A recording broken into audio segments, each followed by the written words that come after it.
Hello. I've never done any sort of diary before, so I don't know how this works, but the doctor said it would be a good idea, so here we go. Do I have to give all the background info? I'm guessing the only person who will ever listen to this is me, so explaining who I am would be pointless, right? I guess this whole thing is pointless then, because surely I'll never need to listen to this, because I'll just remember everything that's in it. Right? That's a great point. I'm gonna go ask the doctor about that. Okay, so the doctor just kind of shrugged and said, "Loads of people write or record diaries, there must be a reason for that." Which doesn't really help, but I suppose it is actually a kinda good point. She also said something about how we shouldn't take memories for granted, and I'm not sure what that means, but she seemed sad when she said it, so I didn't push. Anyway, I do kinda get it. Everything that's going on right now is wild, and I feel like saying it out loud and recording it might help me come to terms with it, you know? So, here we go. Hello, future Ellie. This is past Ellie. I've just met the doctor and her big box, the TARDIS. Maybe when you listen back to this, you'll know more about the TARDIS, but right now it's a mystery. To me and the doctor, apparently. The outside is way smaller than the inside, and it travels in time and space, which is the stuff I don't understand. The stuff the doctor doesn't seem to understand is how to fly it. She says she's had the TARDIS for hundreds of years, which is, like, okay, if you say so, but if that's true, then why can't you fly it? Don't get me wrong, it's not been bad or anything, it's just been random. I'm sure you remember, but in case you don't, this was where we went. The first planet was the big green one, all rocky and mountainy and a bit smelly to be honest. The doctor did show me the planet's name, but I have no idea how to pronounce it. Okay, I've just checked and the doctor doesn't know either, so it's just big green rocky planet for now. Anyway, that was exciting. First alien planet! It's kinda hard to get a grip of because it just feels like you're on a really exotic part of Earth. But you're not. You're 20 million miles away and the year is 27 AD and the sky is green and you're wandering around with an alien woman who has a habit of humming Fleetwood Mac at every possible opportunity. I know I said recording everything might help it feel less mad, but turns out it doesn't. It feels madder than ever. But I don't care. I'm ready to embrace the madness. It's just nice to have something to embrace now. There's so much out here, but I'm getting ahead of myself. Big green rocky planet was where I picked up the green gemstone, which I'm assuming I still have whenever I'm listening to this. I thought it might be nice to take a souvenir from my first alien world, so now I have my little green rock. Might make a necklace for it or something. My little green rocky rock from the big green rocky planet. After Big Green Rocky Planet was New Earth. The doctor said she was trying to take me to see the bulbous balloons of Bentwaringtoid, whatever that means, but for some reason the TARDIS had a bit of a hiccup and we ended up on this New Earth, which is apparently where all the humans go in the future after the world ends. There were lots of aliens there, including cat people, which means people must have started breeding with cats at some point, which is not something I want to think about for too long. Apart from that, the planet was cool. It still had a lot of inequality and unfairness though, but it also had lots of people fighting that inequality and unfairness, which makes me feel a little better, I guess.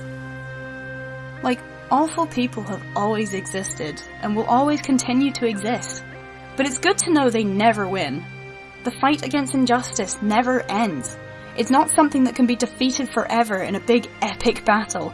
It's lots of little battles that you have to keep fighting, and the fact that people always do keep fighting is quite inspirational. Maybe that's why I'm recording this? Something to remind myself to keep fighting, because there's always something to fight for. Even if it is cat people. After New Earth was the Blitz for approximately 3 seconds. I didn't even step out of the TARDIS. Like, as soon as the doctor realised where we'd been taken, she took us right back out again. I'm glad, to be honest. Did not want to deal with that. And then, most recently, Mars. God, that was weird. big red rocky planet. So desolate and empty. The Doctor got me this bright orange spacesuit, and we wandered about on the surface for a while, but there really wasn't much to see. Just nothingness. Apparently there was stuff hiding under the surface, but we never saw any of it. Just red rocks. Again, we weren't supposed to go there. The TARDIS just had another hiccup. And the Doctor seemed a bit more worried this time.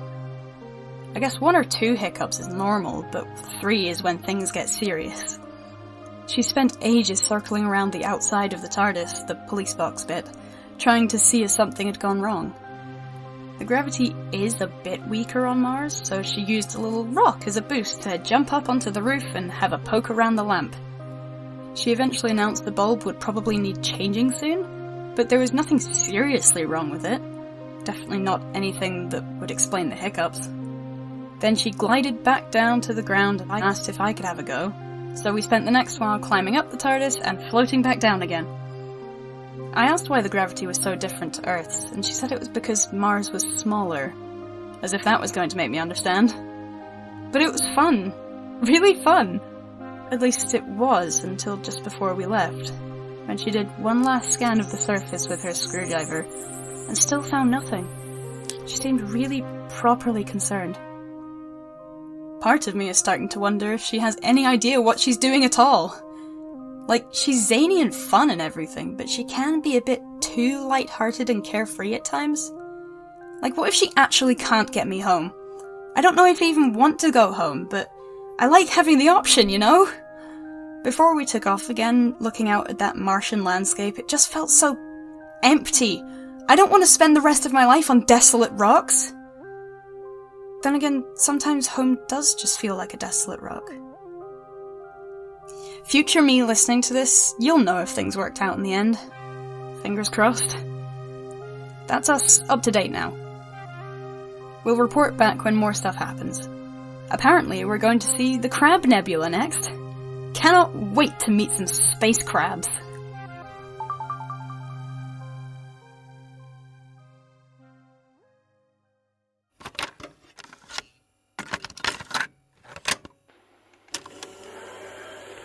I feel like there's a joke to be made here about a doctor taking some of their own medicine.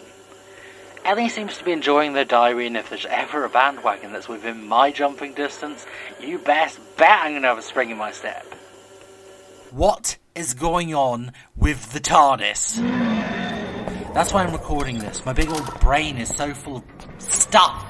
Getting all out in words is actually pretty helpful for working out what's important and what's not. I think Ellie's taking note of all the planets we're visiting, but I'm not going to do that because the TARDIS does that herself. But also because we only seem to be going to places I've been before. New Earth, Mars, the Blitz! Come on, it's like a highlight reel, but not highlights, because some of them are good and some of them are really not. A high and low light reel, maybe? Or just a light reel. They're all very memorable, though. A memory reel. Sorry, rambling. See what I mean? Too many thoughts. The TARDIS isn't the only one feeling icky. I've had a bit of a headache since Ellie came on board. Well, no, that's not fair. It's actually only since we went to large Emerald Stony World. I don't know the pronunciation, but you know the one I mean. I don't think it's Ellie's fault or anything, just a weird coincidence. Hopefully. I don't get headaches often, though. And with the TARDIS getting all jittery, it feels like something fishy is afoot. Finn? I've been humming Fleetwood Mac to distract myself, but I can't keep ignoring it anymore. Basically, the headache and the TARDIS's jitterness both started when we left large Emerald Stony World, so something must have happened there. A bug in the atmosphere, maybe? Ellie seems fine, though. Maybe it only affects Time Lords and TARDISes. And yes, there is something wrong with the TARDIS. I know I said I have a headache, but the ship's jitterness is not my fault. Poor girl's sneezing and snorting non-stop. It's a real shame. She's not herself at all. I have some ideas, some possible suspects, but I don't know how to pronounce most of them, so I'm going to have a rummage through the TARDIS databanks. If I find anything interesting, I'll record it here, unless I forget to, which is very likely.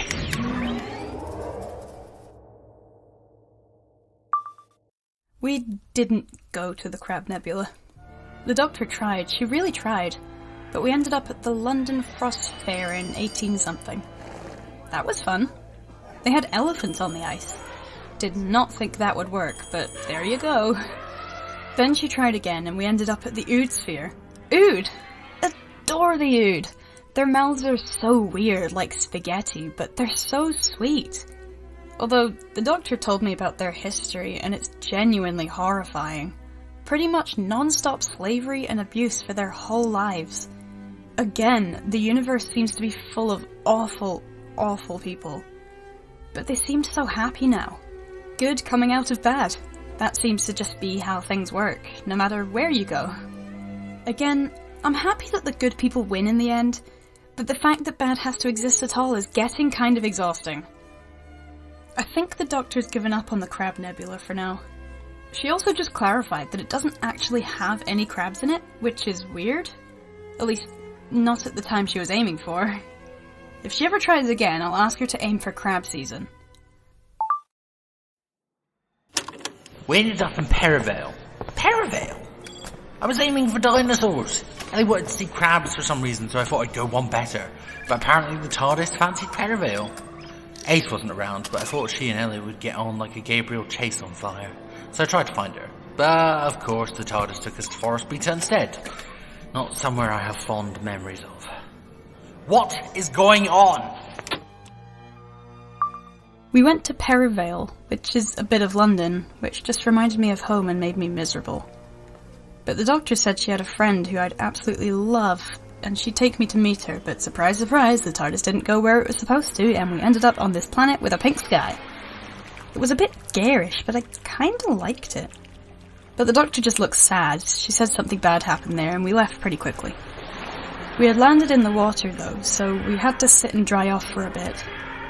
The Doctor said she'd take me to a nice shop to get some new shoes, but we both knew the chances of us actually making it there were pretty much non-existent, so she just got me some from the TARDIS wardrobe instead. What a wardrobe. I could spend my life in there. Clothes are so important. You can say so much about yourself with what you wear. But that's a good thing and a bad thing. Sometimes you express parts of yourself that other people don't like. I know worrying about what other people think is stupid, but when these people are shouting at you in the street and throwing things at you, it's kinda hard not to, you know? That's why I love that wardrobe. I can wear literally anything in the universe and no one can stop me. Right, I'm gonna stop recording now and go back to my trying on. There's a long velvet coat with my name on it. The Doctor's back in the control room at the moment. I guess she's trying to fix the TARDIS. I'll go and check on her soon. Once I've tried on the coat. It's gone too far now. Ellie was messing around in the wardrobe, having the time of their life. So I thought I'd take the opportunity to go get the TARDIS working again. I rebooted almost every system, recalibrated every control, refreshed every roundel, and tried one more time to actually fly my own damn ship. And it seemed to be going well. For a second I thought we'd made it. And then I stepped out. I stepped out into a dead, abandoned city full of dead, abandoned tanks. I knew they were all dead. I knew they weren't dangerous anymore. After all, it was me who had put them like that in the first place, all those years ago. But that didn't make it much easier. A Dalek city is never a nice place to be. There was one sitting just beside where the TARDIS had landed. Its empty eye stalks staring blankly at the floor. I dived back inside almost straight away. We had to leave. I couldn't risk Ellie seeing this. I've been nothing but a failure.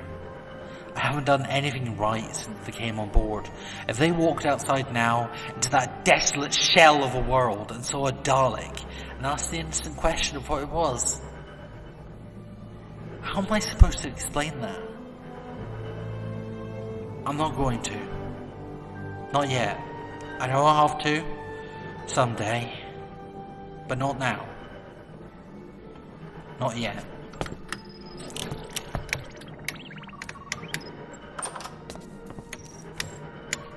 They've just walked into the console room. I'm trying not to make eye contact. What's that green necklace they've got on? So, turns out the TARDIS thing was my fault. Because of course it was. I can't do anything right. I've left the doctor in the control room for now, trying to sort things out. She was shouting a lot a minute ago. Not bad stuff or anything, just names. People and places, I think. She's stopped shouting now, though. Instead, just humming Fleetwood Mac again. Really loudly. I don't think things are sorted just yet. It was Little Green Rocky Rock, by the way. My nice little souvenir? Yeah. Turns out it's a psychic hitchhiker. The doctor didn't explain what that was, but I know what psychic means, and I know what hitchhiker means, so I think I can work it out. The doctor said that everything made sense now, like why she had a headache and why the TARDIS was acting so weird. Apparently the TARDIS is telepathic somehow, and Little Green Rocky Rock had gotten into its brain and taken control, with the help of the doctor's mind and memories. Which is scary. But the doctor knows what she's doing, she'll sort everything out. Right? Hopefully. I'm just so annoyed at myself. It was so stupid. What was I thinking? First trip to an alien planet and I do something wrong. I let some evil psychic rock monster on board. God, I can't do this. I bet the doctor wishes she hadn't stopped me. She's calling for me now. Oh God.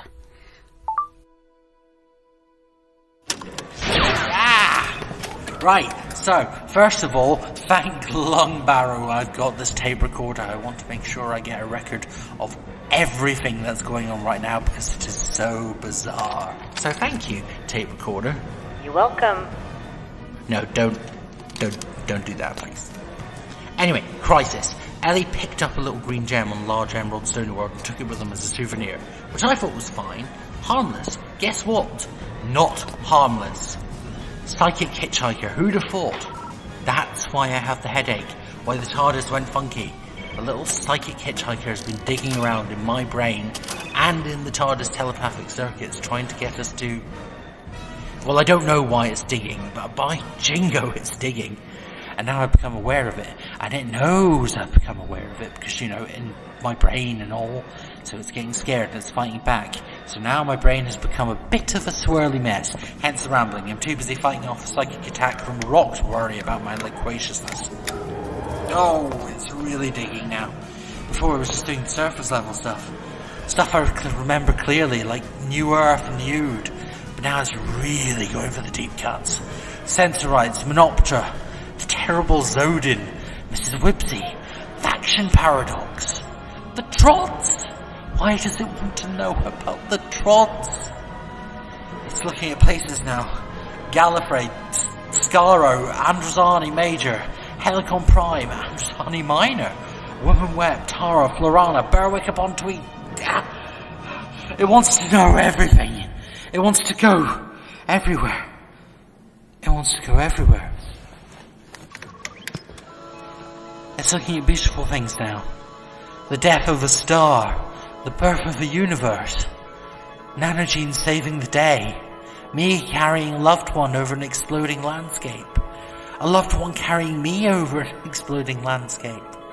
A junkyard in London 1963. The fireworks of San Francisco 1999 heading into the 2000s. A glorious cover of Don't Stop Me Now performed on the Orient Express.